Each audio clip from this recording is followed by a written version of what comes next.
Montana Television Network. Montana This Morning continues on Montana's News Leader. Following a backlash of criticism, President Trump recognized Senator John McCain's service to this country. I'm Laura Podesta.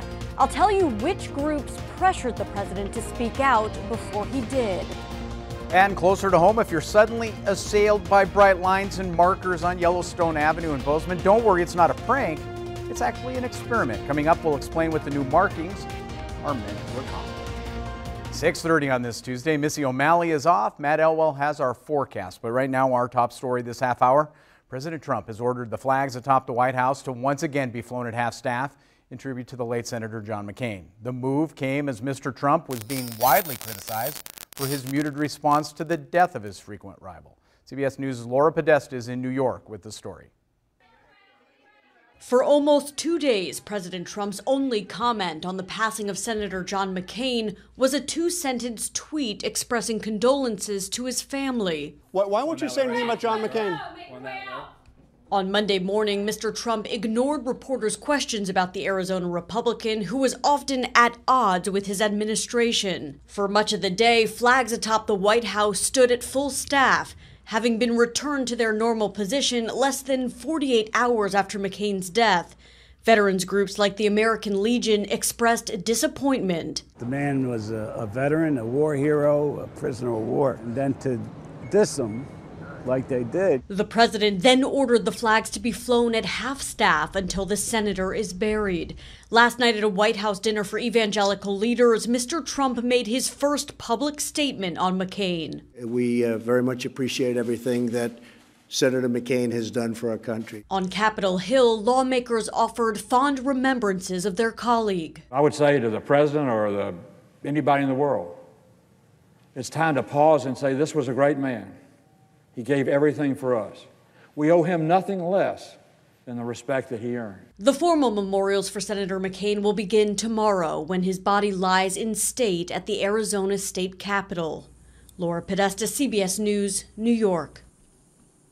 Now, President Trump will not attend the funeral. According to the Associated Press, 2 White House officials say McCain's family had asked before the senator's death that Mr. Trump not attend the service.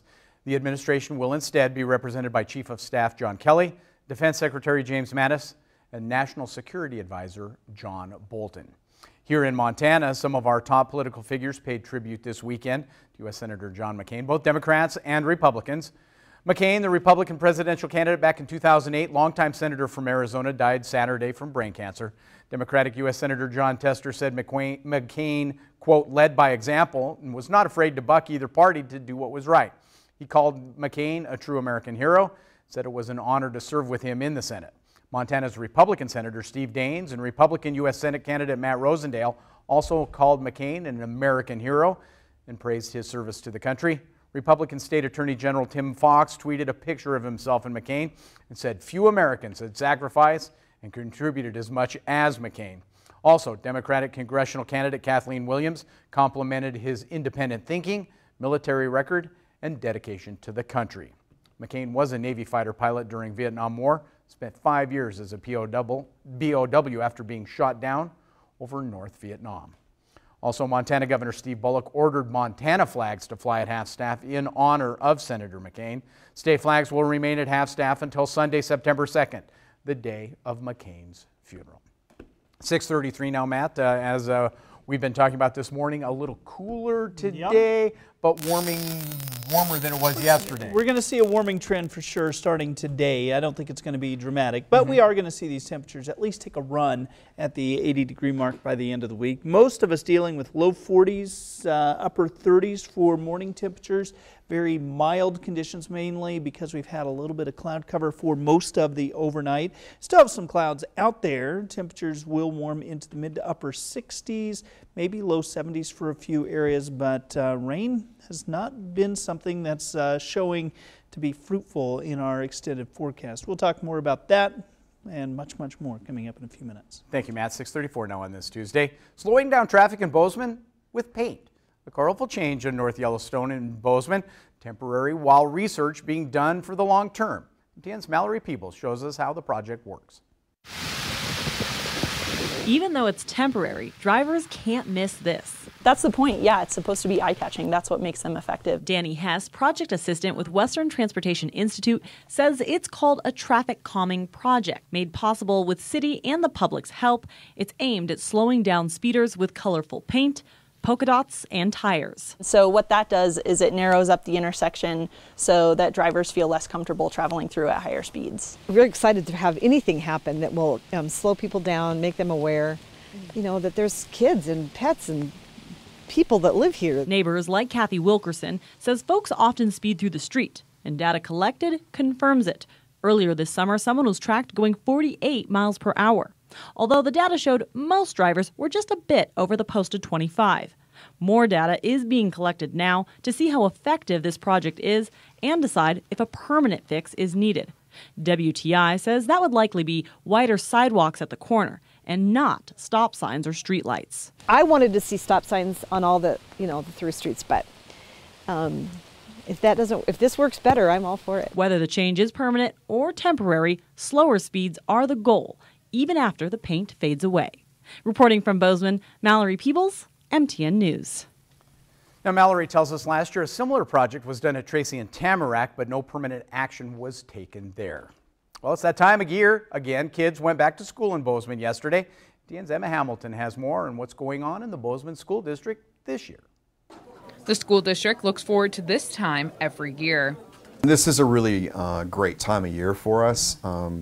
Most all of us that are in education, we're in the education because we love kids and we want to be around kids and help them learn and grow. And so when we have an opportunity to welcome kids back into our schools, it's always really exciting. Many exciting things happened over the summer within the district to get ready for this school year. We welcomed a number of new staff members to our district. We probably had 30 to 40 new staff members. Some of those are replacements for folks that retired. Some of them are for teachers that took a leave of absence for a year or whatever. And some of them are, just brand new staff members because we have a growing school district. A part of hiring new staff, 2 new elementary school principals were also hired. Something new for the district this year is having seat belts on the school buses. Soon, the district will have to start discussing the boundaries for the new high school. It's a great community discussion. It's not easy when you start talking about school boundaries, but it's an opportunity for our community to get engaged in the discussion and talk about what's important to them and which neighborhoods go to which schools and those sorts of things, and how we determine boundaries to make sure that they're fair and equitable. In Bozeman, Emma Hamilton, MTN News.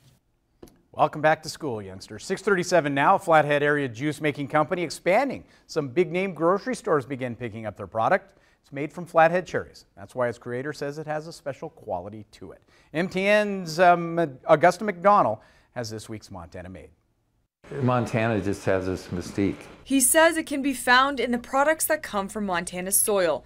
Gary Snow owns Table Tree Montana, a juice-making business sourcing Flathead area cherries he says make all the difference in creating this blossoming product. Kind of the perfect storm of climate and soil and growing practices that make for a good fruit, and you got to start with good fruit to have good juice.